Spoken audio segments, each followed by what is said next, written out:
Live from New Delhi, you're watching DD India NewsHour, India's voice to the world. I'm Bharat coming up in the next hour. India's Prime Minister Narendra Modi inaugurates Gramin Bharat Mahotsav 2025 in New Delhi. Says his government's vision is to transform villages into vibrant centers of growth and opportunity. Donald Trump to be sentenced in hush money case, but judge signals no jail time for him. Rival camps protest in South Korea as political turmoil intensifies after foiled bid to detain impeached President Yoon. Antony Blinken heads to South Korea. Rishabh Pant's remarkable half-century leaves Sydney Test finally poised. India takes lead of 145 runs against Australia after 15 wickets fell on day 2.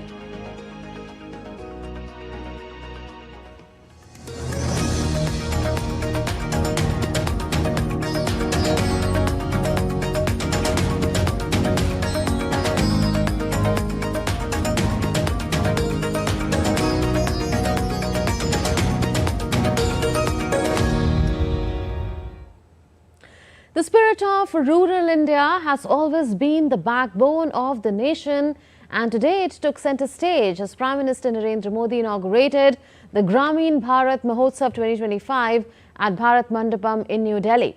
The Mahotsav, which celebrates rural entrepreneurship and cultural heritage, will run until the 9th of January and promises to pave the way for a self-reliant and resilient rural economy.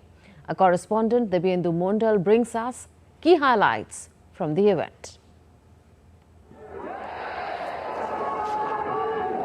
Prime Minister Narendra Modi inaugurated the Gramin Bharat Mahotsav 2025 with great fervour at the Bharat Mandapam in New Delhi. The 6-day event, running from 4th to 9th January, aims to build a self-reliant rural India under the theme Building a Resilient Rural India for a Viksit Bharat 2047. In his address, Prime Minister Modi emphasized the importance of fostering innovation and entrepreneurship in rural areas.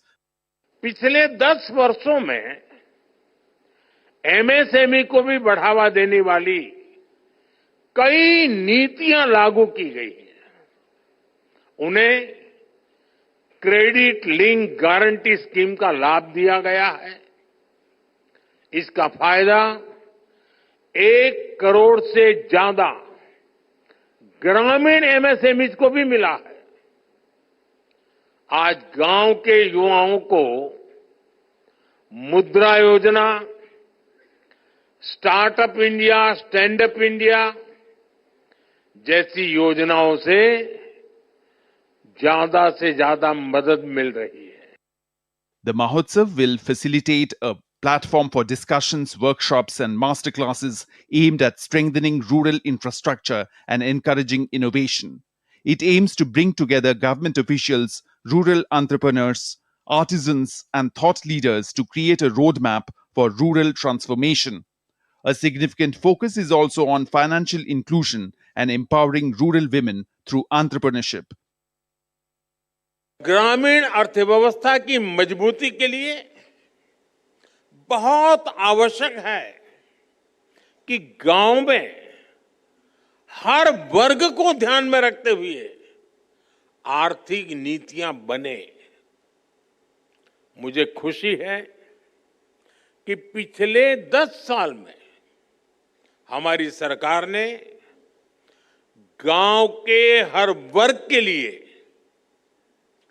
विशेष नीतियां बनाई हैं, निर्णय लिए हैं। 2-3 दिन पहले ही cabinet ने PM फसल बीमा योजना को 1 वर्ष अधिक तक जारी रखने की मंजूरी दे दी। Prime Minister Narendra Modi also interacted with the artisans and craftsmen from rural India at the event, where each of them showcased their art with much enthusiasm to the PM. There are over 50 GI tag products being showcased at the event, promoting India's rich cultural heritage. With the motto "Gaon Badhe to Desh Badhe," meaning when the village prospers, the nation prospers, the Gramin Bharat Mahotsav 2025 is a celebration of rural India's contribution to the nation's progress, aiming to empower millions across its villages. Dibyendu Mondal's report for DD India. Rural Development Minister of India, Shivraj Singh Chauhan, has said that his ministry is determined to make villages poverty-free this year. Chauhan said this during a review meeting on various ministry schemes with the Development Minister of Rural Affairs of all states and union territories in New Delhi on Friday. The minister highlighted the role of villages in nation building, which will make India an ideal nation for the world. The union minister said schemes of Rural Development Ministry are a hope for the common people and a means to fulfill their dreams. He said these schemes reflect the commitment of the central government towards development of villages. 2025 वर्ष को हम गरीबी मुक्त गांव, poverty free village इसका संकल्प ले सकते हैं। प्रधानमंत्री जी की इच्छा है और मैं भी अंतरात्मा से ये चाहता हूं कि गांव गरीबी मुक्त हो। और गरीबी मुक्त गांव का मतलब है गांव का हर भाई बहन किसी ना किसी आजीविका मूलक काम से, रोजगार से जुड़ा हो। प्रधानमंत्री आवास योजना के लिए फिर से सर्वे होना है। सर्वे के निर्देश यहां से चले गए हैं, आपने काम भी प्रारंभ किया होगा, लेकिन क्या हम एजुकेट भी कर सकते हैं जिससे कोई पात्र गरीब वंचित ना रहे। NSBR research has revealed that rural poverty in India has declined significantly to 4.86% in the fiscal ending March 2024 from 25.7% in 2011-12. This decline is mainly driven by government support programs. Urban poverty too is estimated at 4.09%, down from 13.7% in 2011-12. As per the Research on Consumption Expenditure Survey, the sharp decline in rural poverty ratio is on account of higher consumption growth with significant government support. Consumption inequality in rural as well as urban areas declined during the August 2023 to July 2024 period as compared to a year ago. The research report also said that at an aggregate level, poverty rates in India could be in the range of 4 to 4.5%, with almost minimal existence of extreme poverty. The report further said that enhanced physical infrastructure is scripting a new story in rural mobility and is one of the reasons for the increasingly shrinking horizontal income gap between rural and urban areas and the vertical income gap within rural income classes. The report points to the declining difference between rural and urban monthly per capita expenditure as far as consumption is concerned at 69.7%, a rapid decline from 88.2% in 2009-10. This has come by mostly due to the initiatives the government has taken in terms of DBT transfers, that is direct benefit transfers, building rural infrastructure, augmenting farmers' income and improving rural livelihood significantly. The research estimates that food inflation dampens consumption demand more in lower income states as compared to higher income states, reflecting that rural people are comparatively more risk averse in low income states than in high income states. Most of the high income states delineate a savings rate greater than the national average of 31%. Uttar Pradesh and Bihar show low savings rates, possibly due to higher outward migration. The new estimated poverty line is 1,632 rupees in rural areas and 1,944 rupees in urban areas in 2023-24. The Indian government released the draft rules under the Digital Personal Data Protection Act 2023 on Friday. The initiative aims to safeguard citizens' personal data and ensure protection from cyber threats. In an exclusive interview with our correspondent Abhishek Singh, India's Minister for Railways, Information and Broadcasting and Electronics and IT, Ashwini Vaishnav, highlighted that the Act includes strict penalties for data breaches and mandates parental consent for children's use of social media platforms. Take a listen. What concrete steps is the government taking to ensure that citizens' sensitive personal information remains safe from cyber threats and data theft? नागरिकों का जो data है अपने information के, उसकी सुरक्षा का एक बहुत बड़ा लीगल फ्रेमवर्क बनाना ज़रूरी था। तो पिछले साल नवंबर 2023 में पार्लियामेंट में digital personal data protection act पास हुआ। उसके बाद में उसको इम्प्लीमेंट करने के लिए पूरा जो डिजिटल फ्रेमवर्क है वो तैयार किया गया और बहुत ही लंबे अच्छे डिटेल्ड कंसल्टेशन के बाद में डिजिटल पर्सनल डेटा प्रोटेक्शन के रूल्स को नोटिफाई किया गया है। बहुत ध्यान रखा गया है कि भारत में जो बड़ा एक इनोवेशन इकोसिस्टम है, उस इनोवेशन इकोसिस्टम में और जो नागरिकों के अधिकार को प्रोटेक्ट करना है, इन दोनों के बीच में एक बहुत अच्छा बैलेंस लाया गया है। नागरिकों के अधिकारों को भी प्रोटेक्ट किया गया है, साथ ही साथ इनोवेशन के इकोसिस्टम के ऊपर बहुत बड़ा कंप्लायंस का बर्डन नहीं पड़े, ये भी ध्यान में रखा गया है। तीन प्रमुख बातें हैं। आज के युग में नागरिकों का डेटा कई बार, जैसे आप किसी एक इंश्योरेंस के लिए अपना सारा डेटा देते हैं तो उसके बाद में पता चलता है कि उसने डेटा किसी और को दे दिया और आपके पास फ़ोन आने चालू हो जाते हैं। तो नागरिकों के पर्सनल डेटा को प्रोटेक्ट करने का अधिकार इसमें रहेगा। What provisions have been made in the Data Protection Act to prioritize the online data security of children? इस डिजिटल के युग में बच्चों के ऊपर एक नए तरह की रिस्क सबके सामने आ रही है। उस रिस्क को कैसे प्रिवेंट करें? एक तरीके से बच्चों को डिजिटल की दुनिया का बेनिफिट भी मिलता रहे, लेकिन जो नुकसान होने की संभावना है उसको कैसे प्रिवेंट करें, वो भी इसमें प्रावधान रखे गए। तीसरा, एक आम नागरिक को अपने अधिकार को पालन कराने का एक डिजिटल माध्यम हो, एक सुविधाजनक, एक आसान माध्यम मिले, वो उस चीज का बहुत ध्यान रखा गया है।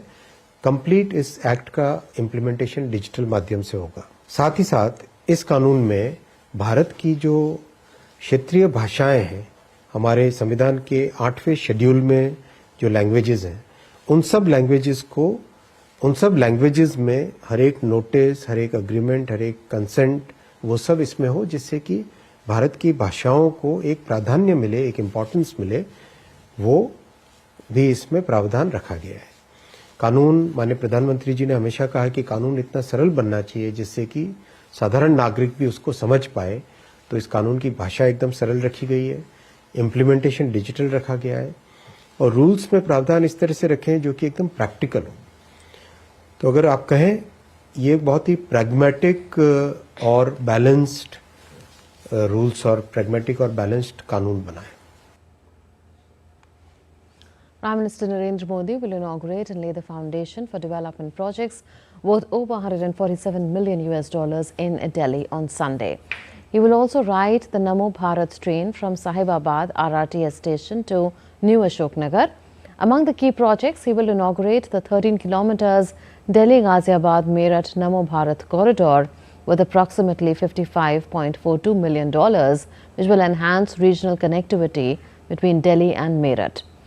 Prime Minister will also inaugurate a 2.8 kilometer stretch of Delhi Metro Phase 4 between Janakpuri and Krishna Park, valued at $14.46 million.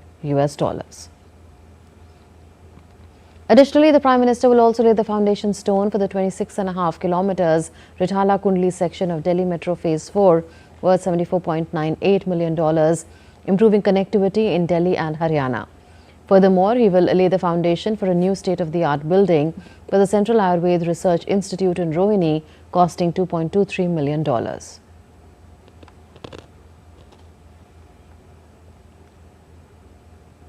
Still to come on DD India NewsHour. Israeli military operations in Gaza continue as Hamas seeks a permanent ceasefire with indirect negotiations underway in Doha. Tesla CEO Elon Musk criticizes British Prime Minister Keir Starmer over Pakistani rape gangs.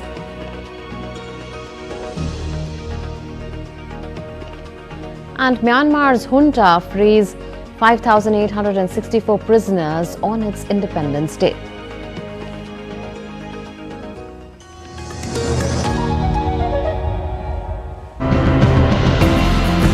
the delicate balance between human and animal coexistence has become a growing problem. Finding sustainable ways to coexisting together and thriving in a rapidly changing environment. Tell them not to panic. Instead, they should just stand completely still and let the lions walk past peacefully. This is how we show respect to the animal and in turn gain its trust. After the plantation of lemon trees, the elephants stopped entering the fields. They pass by the field boundaries without entering. Poaching gangs and trafficking gangs that go after these elephants and capture them, things like that. And that's something that we are all up against. We should try to modify the human behavior through education and awareness.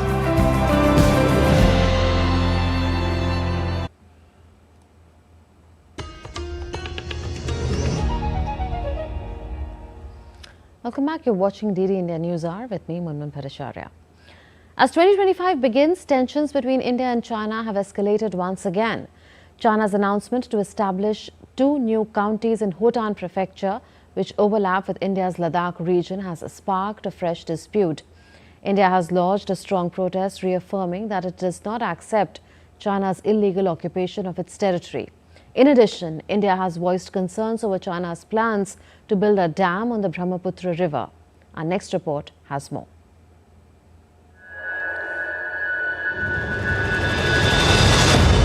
The year 2025 begins with a fresh strain in India-China relations, sparked by China's announcement to establish 2 new counties in Bhutan prefecture that incorporates territory of India's Union Territory of Ladakh. In response, India has lodged a solemn protest, reiterating that it has never accepted China's illegal occupation of Indian territory in this area.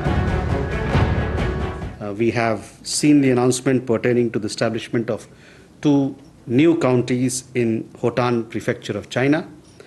Parts of jurisdiction of these so-called counties fall in India's Union Territory of Ladakh. We have never accepted the illegal Chinese occupation of Indian territory in this area. Creation of new counties will neither have a bearing on India's long-standing and consistent position regarding our sovereignty over the area, nor lend legitimacy to China's illegal and forcible occupation of the same. We have lodged a solemn protest with the Chinese side through diplomatic channels on this matter.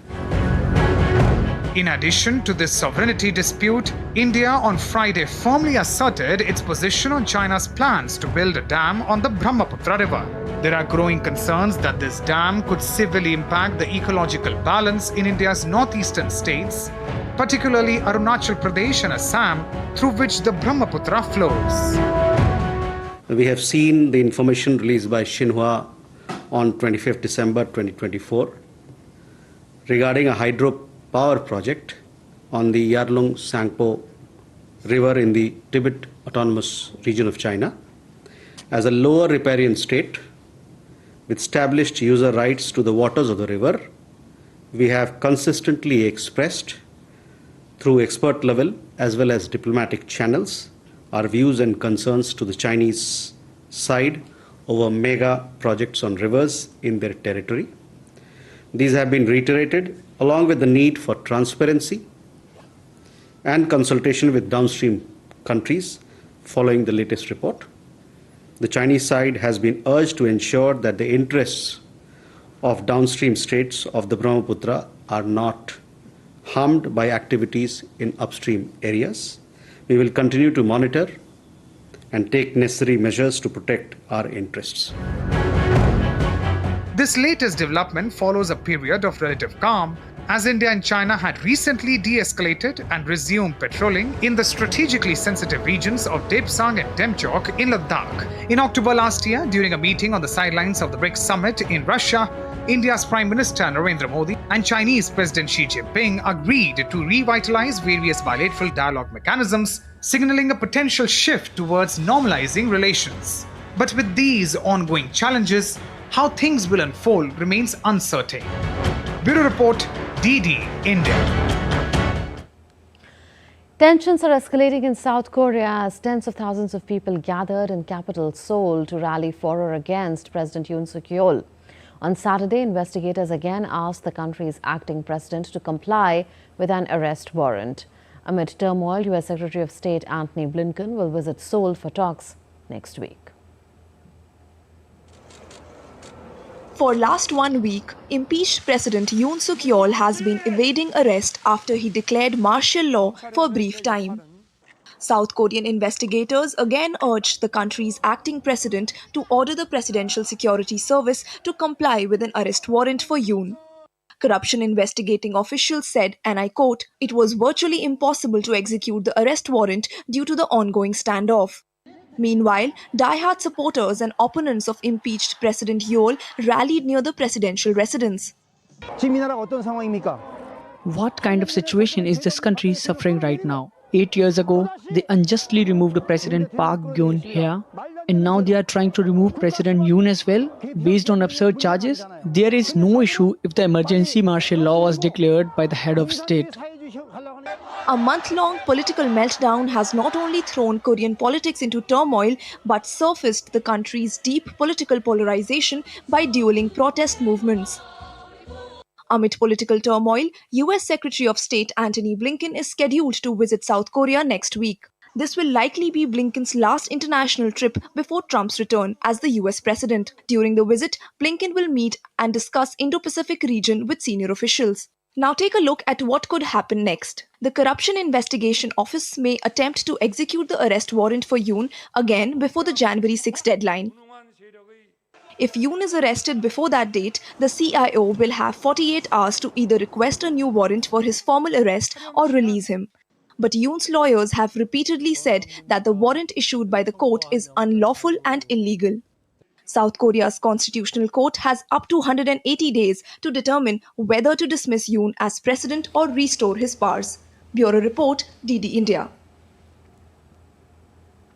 Israeli military operations in Gaza continue as Hamas seeks a permanent ceasefire with indirect negotiations ongoing in Doha. Israel also defended its raid on a North Gaza hospital at the United Nations, citing evidence of terror activity.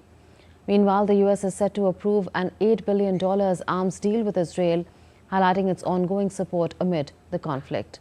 More in this report. Israeli military operations in Gaza continue as Hamas announced a renewed focus on reaching a permanent ceasefire.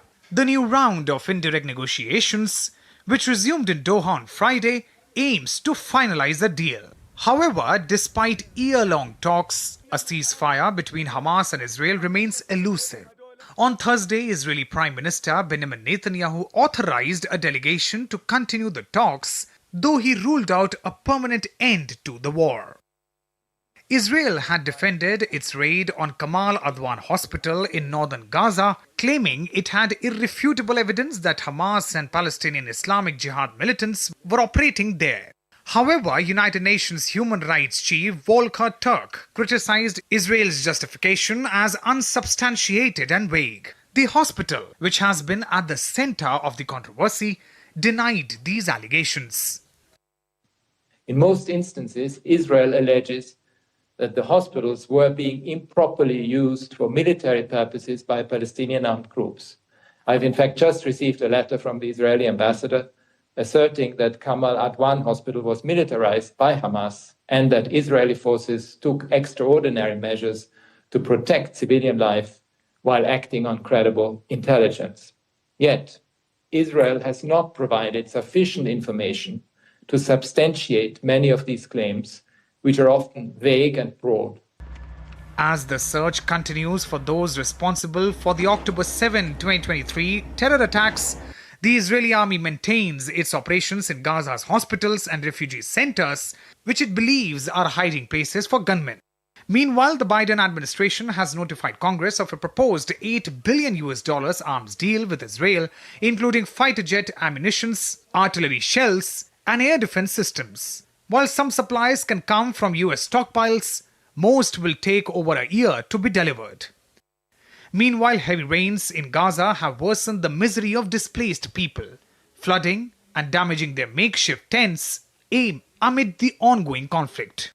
Floodwaters have risen by over 30 centimeters in some areas, leaving people exposed to the cold and damaging shelters. The ceasefire deal to end the conflict between Israel and Hezbollah took effect a month ago. However, the conflict in Gaza shows no signs of slowing down as Israel continues its military actions. Rabindra Chauhan's report for DD India. The British government has responded to criticism from Tesla CEO Elon Musk regarding the handling of a child sexual abuse scandal, stating that the billionaire's remarks were misinformed. Musk had accused Prime Minister Keir Starmer of failing to prosecute rape gangs, particularly those involving Pakistani origin men, during his tenure as Director of Public Prosecutions.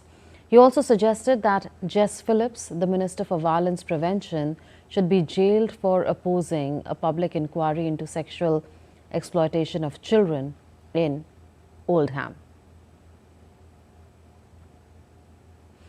In Bangladesh, vehicle registration has dropped 15% to a decade's low in 2024.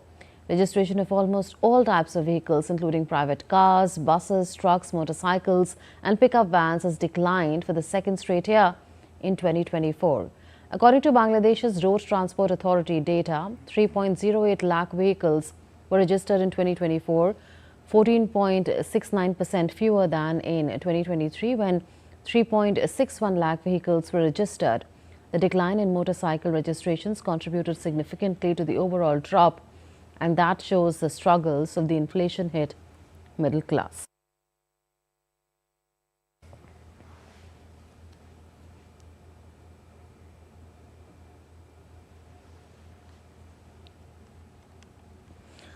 Over 5,800 prisoners have been released by Myanmar's military government as part of an amnesty to mark the 77th anniversary of the country's independence. The freed inmates included hundreds of political detainees locked up in 2021 for opposing army rule in Myanmar. Unprecedented weather events are creating a challenging situation for people across the globe.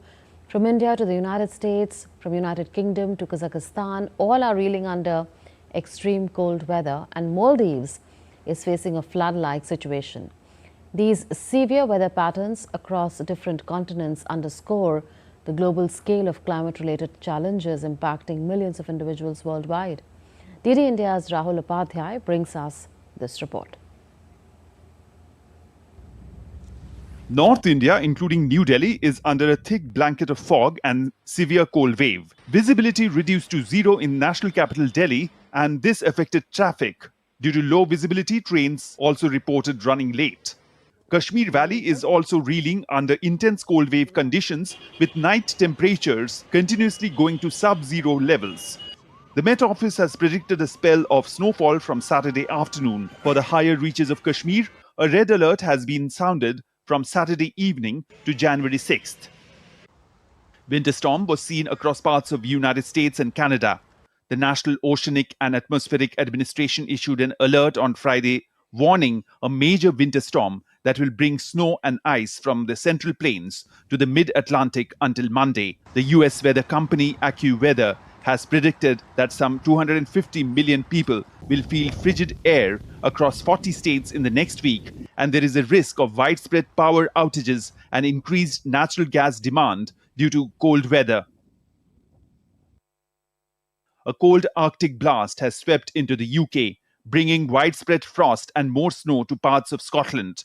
The whole of England is under amber health alerts, meaning there is a risk to a rise in deaths. Local authorities are urging people to avoid going out early in the morning when the frost is thick.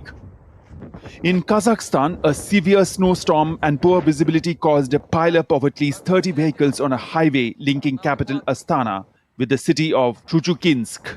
Emergency services evacuated stranded drivers and passengers while other teams cleared the damaged vehicles. In Maldives, flooding caused by heavy rainfall was seen in capital Malé on Friday as the northeast monsoon swept into the island nation in the Indian Ocean. The Maldives Met Office officially announced the onset of the northeast monsoon, marking a seasonal shift in weather patterns across the country. With inputs from Rahul Upadhyay, Shagnik Chakraborty for DD India. Still to come on DD India NewsHour. We will analyze government's vision to transform villages into vibrant centers of growth and opportunity.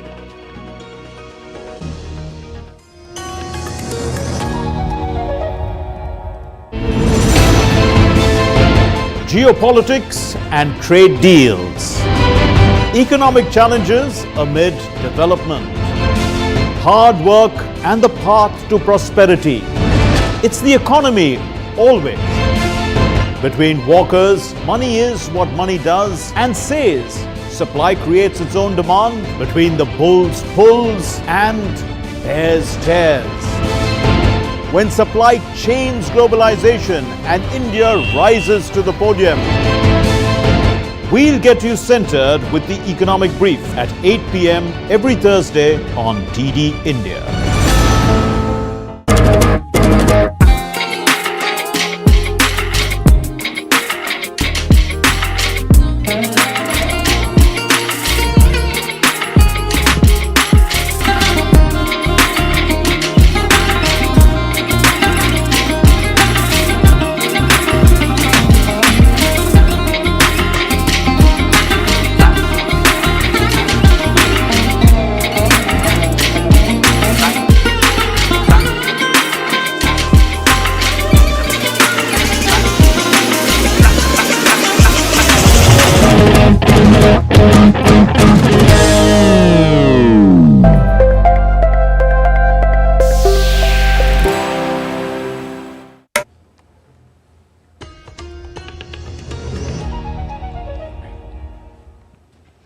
Welcome back. You're watching DD India NewsHour with me, Munmun Bhattacharya. A recap of the headlines. India's Prime Minister Narendra Modi inaugurates Gramin Bharat Mahotsav 2025 in New Delhi, says his government's vision is to transform villages into vibrant centers of growth and opportunity. Donald Trump to be sentenced in hush money case, but judge signals no jail time for him.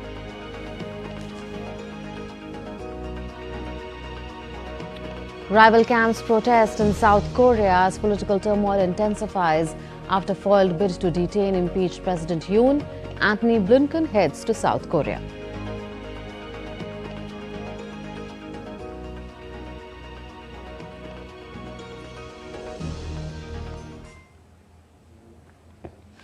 So going back to our top story, Prime Minister Narendra Modi had inaugurated Gramin Bharat Mahotsav 2025. Also, SBI research shows that there has been a sharp decline in poverty levels in rural and urban India, and the Government of India has committed to eradicate poverty from villages this year itself. These are takeaways from the Prime Minister's address at the inauguration of Gramin Bharat Mahotsav 2025. He had launched a campaign, he said, to guarantee basic facilities in villages. He said that our government's intentions, policies and decisions are empowering rural India. He also said that India is engaged in achieving prosperity through cooperatives. And development works in rural areas have been inspired by lessons and experiences from villages. So bottom-up approach as opposed to a top-down one. Government formulated special policies and made decisions for every section of the village. That's what the Prime Minister also said. He also spoke of how expenditure on food in rural areas has fallen below 50%. Gap in consumption between urban and rural areas has also decreased. Yes, and he also spoke of the mantra of national development through rural development. So let's get perspective now. Joining us is Jayant Singh, a senior advisor with Niti Aayog. Dr. Singh, such a pleasure to have you on DD India. Building a resilient rural India for a Viksit or developed Bharat 2024 is the theme we know of the Gramin Bharat Mahotsav. How do you think it will help build a roadmap for rural transformation, the Mahotsav itself? See, more than the Mahotsav, I think look at the entire rural sector scenario as a whole. If you see the kind of demography, if you look at the Indian demography, about 65% of our population is still residing in villages. And we tend to normally associate rural sector with agriculture. And agriculture, as we all know, is contributing less than 20% to the overall GDP.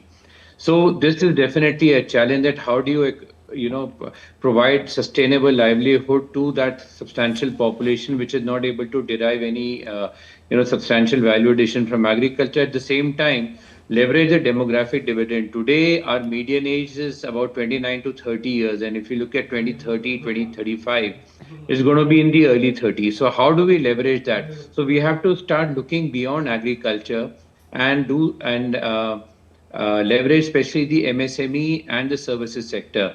Now, just to give you some indication about the numbers, 50% of the MSME, that is the medium, small and micro enterprises, are based out of rural areas.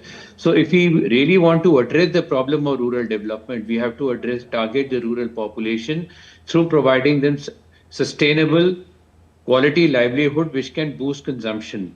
Now, talking about consumption in particular, this is one sector, rural sector is in fact the ray of hope as far as the larger macroeconomy is concerned, because concerns have been articulated from many quarters about quote unquote falling consumption in India, but most of that phenomenon is urban.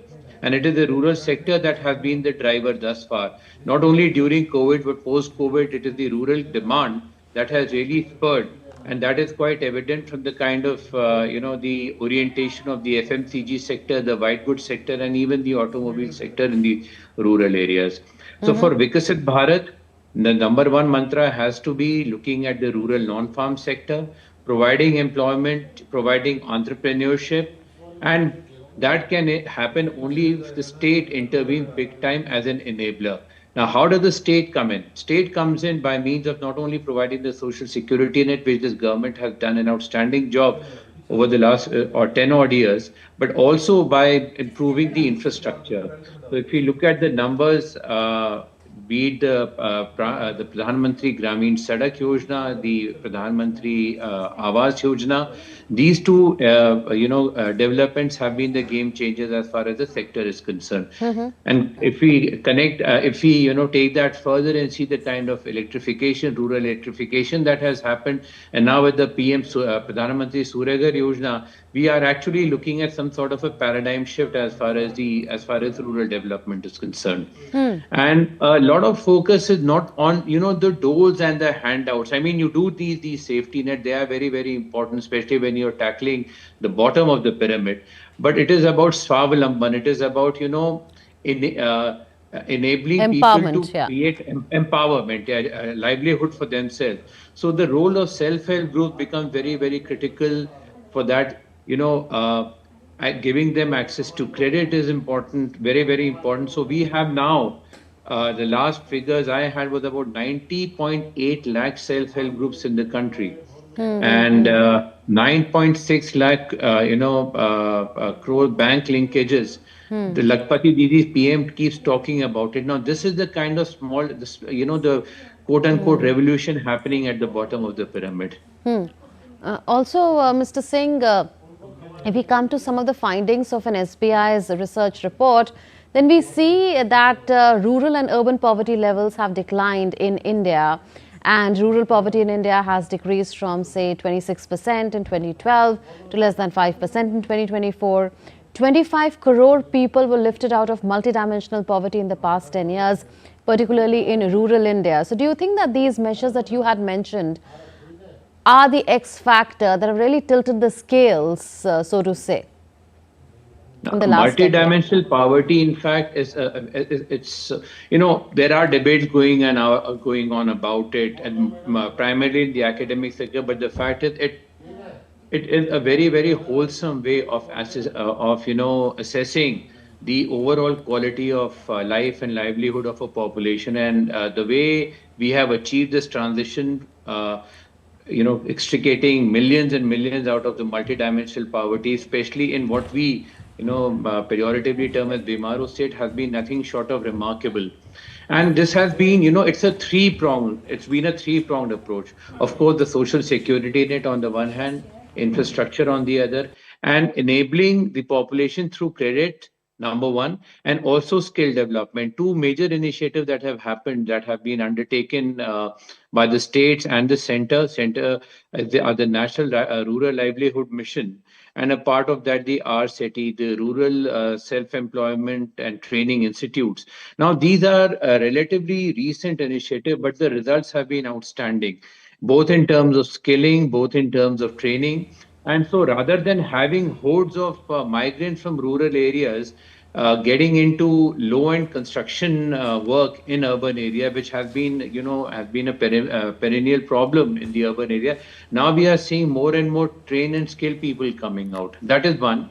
And the second way how we can address the power of this rural poverty has also been the direct benefit transfer, which has reduced leakages and really you get your bang for the buck, and also you have a very, very targeted impact, number one, and the growth of digital public infrastructure, which again has been an enabler.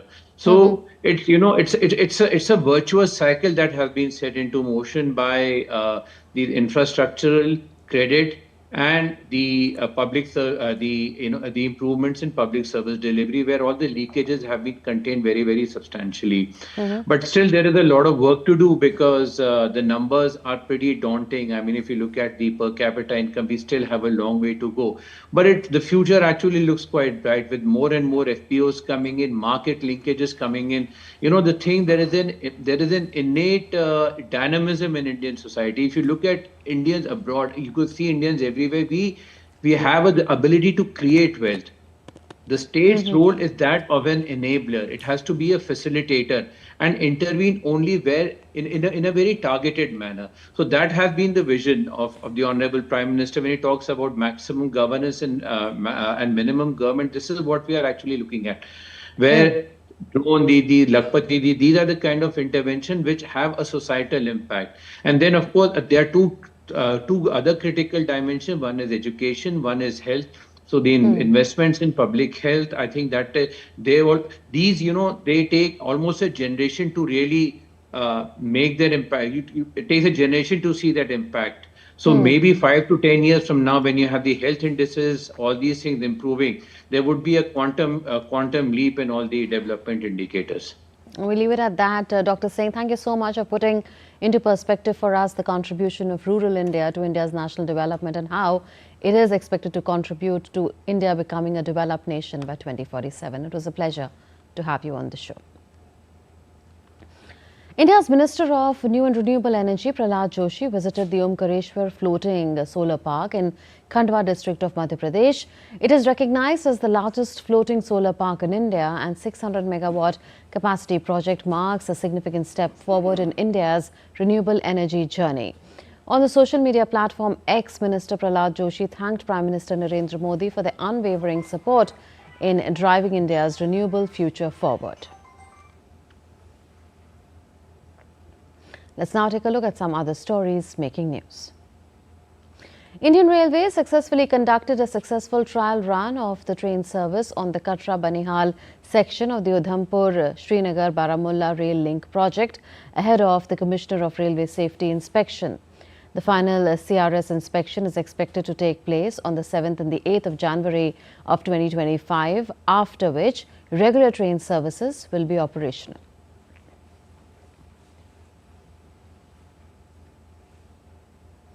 The Eastern Naval Command of the Indian Navy conducted its annual operational demonstration at the Ramakrishna Breach in Andhra Pradesh's Vishakhapatnam on Saturday. The operational demo showcased the Indian Navy's cutting-edge capabilities through an array of activities, including demonstrations by warships, submarines, aircraft, naval band, and marine commandos.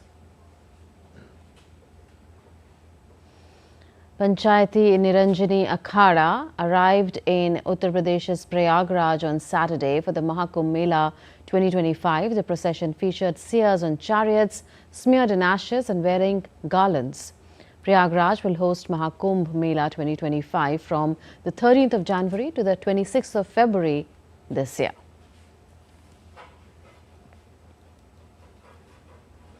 Still to come on DD India NewsHour. International World Braille Day is being observed today.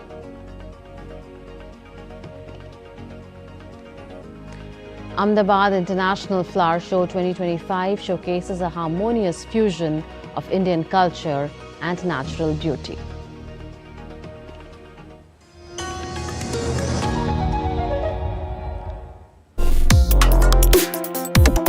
Complex issues, hidden agendas, twists and turns, strategic games.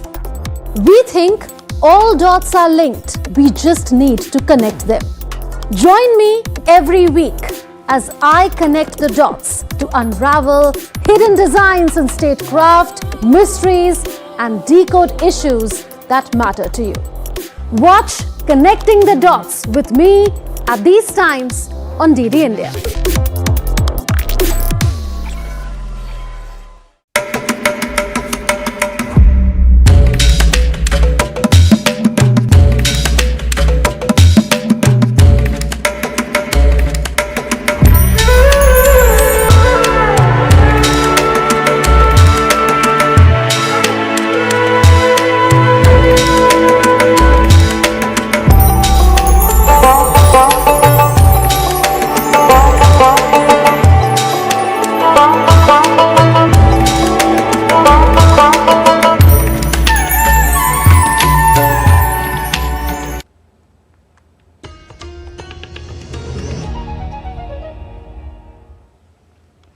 You're watching DD India NewsHour with me, Munmun Bhattacharya.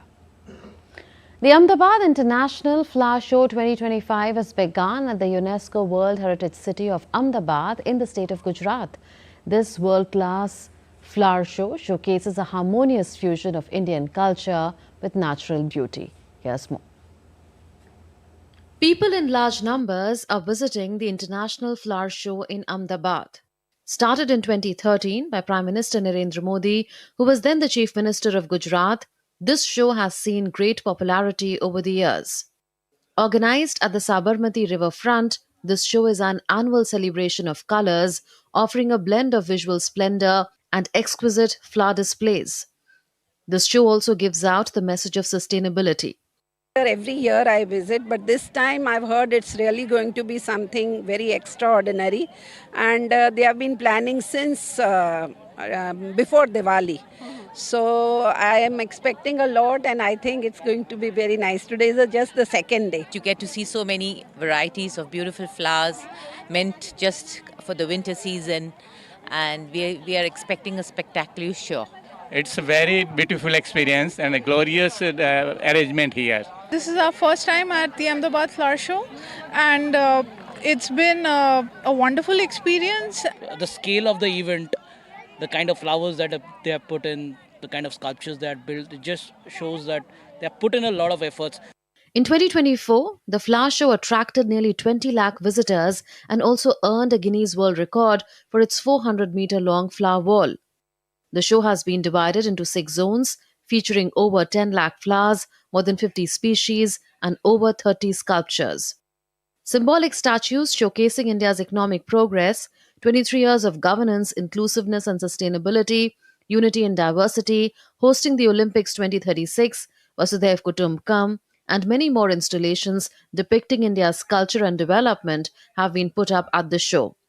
Use of technology has enabled visitors to make use of specially designed audio guides to learn more about the flowers, sculptures and zones by scanning QR codes available throughout the flower show. Here we had some visitors speak to us about their experience at the International Flower Show in the state of Gujarat, in the city of Ahmedabad. This will go on till the 22nd of January, and what will be at display is India's vibrant culture, heritage, and what India's growth journey has been. With my colleague Krishna Shah, this is Meghna Dey for DD India from Ahmedabad, Gujarat. It's World Braille Day today, and to mark this day, we have a special segment on NewsHour today. Kanta Kandwal, research scholar in University of Delhi Department of Education, is joining us now with all the latest news and updates on it. And Kanta ji will take this forward, reading from the Braille script that she has. Please go ahead, Kanta ji. On the occasion of International World Braille Day, a program was organized by the National Federation of the Blind at Brij Mohan Munjal Vedic Center Auditorium in India's capital, Delhi. Visually impaired people from different states of the country participated in the program. The use of Braille script and technology was discussed, and visually impaired winners of various competitions from across the country were honored. In the Chitrakoot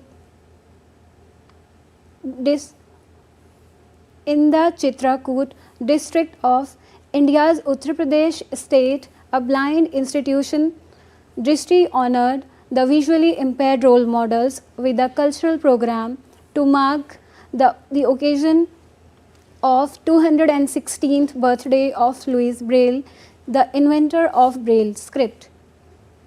The celebration was a way to make the society aware of blind to be educated and lead a respectable life, and also make them realize that today the blind are contributing in various fields of society. In November 2018, the General Assembly decided to proclaim 4 January as World Braille Day, recognizing that the full realization of human rights and fundamental freedom relies on an inclusive written promotion. World Braille Day, observed on January 4th, commemorates the birth anniversary of Louis Braille, the visionary who developed a tactile script that revolutionized communication for blind and partially sighted individuals. World Braille Day, celebrated since 2019, is observed to raise awareness of the importance of Braille as a means of communication in the full realization of the human rights for blind and partially sighted people. This day also highlights the significance of Braille in empowering visually impaired individuals to access education, information, and opportunities, fostering their full participation in society. बचपन से ही जब मैंने schooling मेरी start हुई तभी से ही मैंने Braille से ही पढ़ाई की है. मैं बाई बर्थ ब्लाइंड हूँ. कॉलेज टाइम में तो मैंने बहुत टाइम 2 साल तक तो मैंने बिल्कुल ब्रेल से ही नोट्स वगैरह भी बनाए.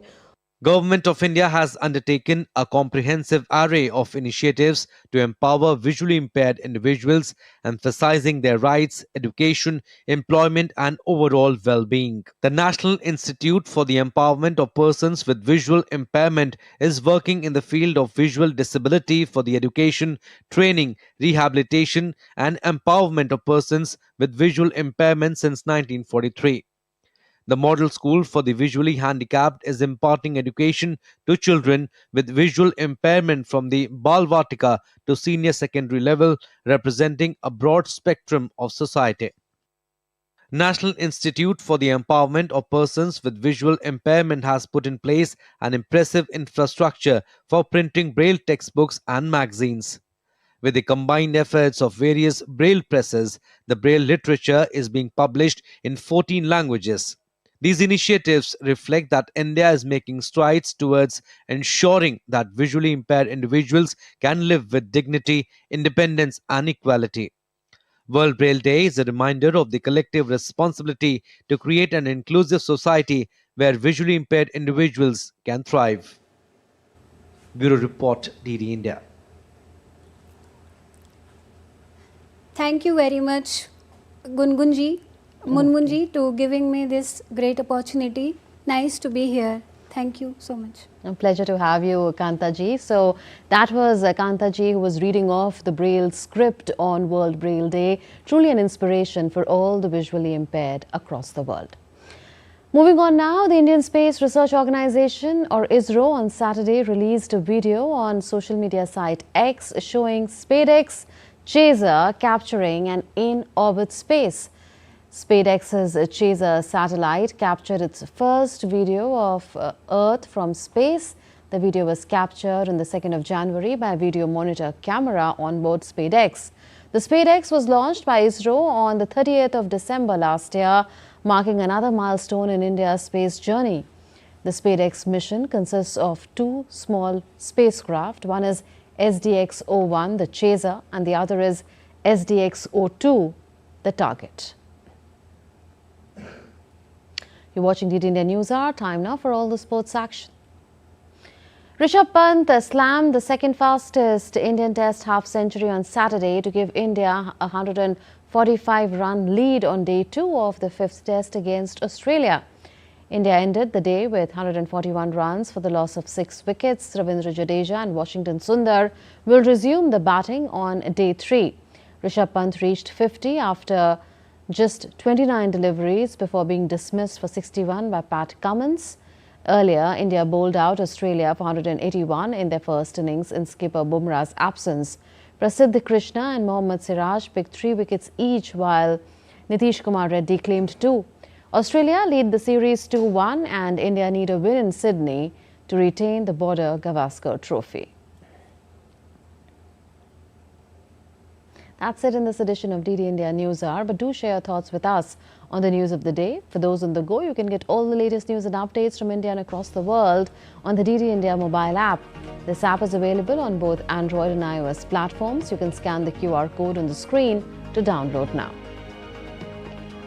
We'll be back with more news as it breaks here on DD India. This is Munmun Bhattacharya from all of us here in Delhi.